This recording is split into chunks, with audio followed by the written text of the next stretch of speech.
Okay, in this video, I'm going to show you a new rule, the conditional introduction rule, and this is in the textbook, of course. So this might change, but in this version, starts on page 156, and you should read this. This is where you get the detailed explanation of the rule. I'm just going to give you an overview of it and show you one example where I use it. But let's look at this for one moment. So you are, of course, familiar with this vertical line that we have when we create a proof. Going forward, I'll call this the main vertical line of the proof. And here, you'll also see that we have this other thing, which consists of another vertical line that is indented. And this we call a subproof. And a subproof always begins with an assumption. So here, this is our assumption. We indicate that it's an assumption with AS. And then when we're using this rule, we work down our subproof. Can be 2 lines or can be as many lines as we need it to be.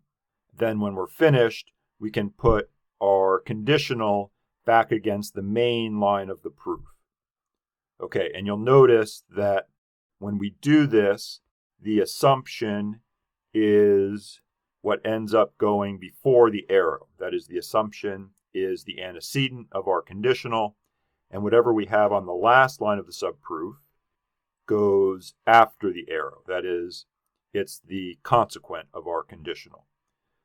We indicate that we've used the conditional introduction rule with arrow I, and then we put the range of the subproof.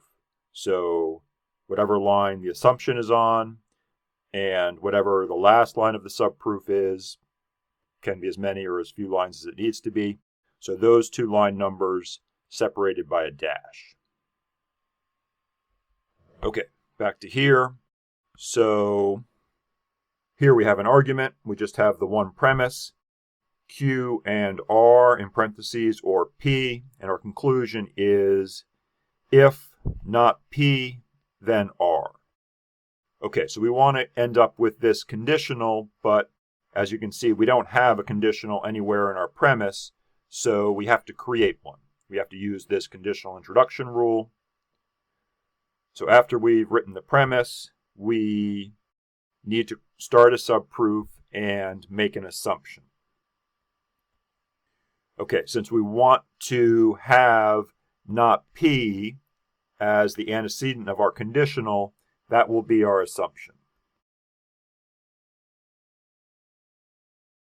Okay, now we proceed using just the regular rules that you're already familiar with. So let's see here. We have not P here on line 2. On line 1, the main logical operator is the wedge. So this sentence on line 1 is a disjunction. Since we have not P on line 2 and P on the right side of the wedge, the not P can, in effect, cancel out the P, and we can put Q and R on line 3.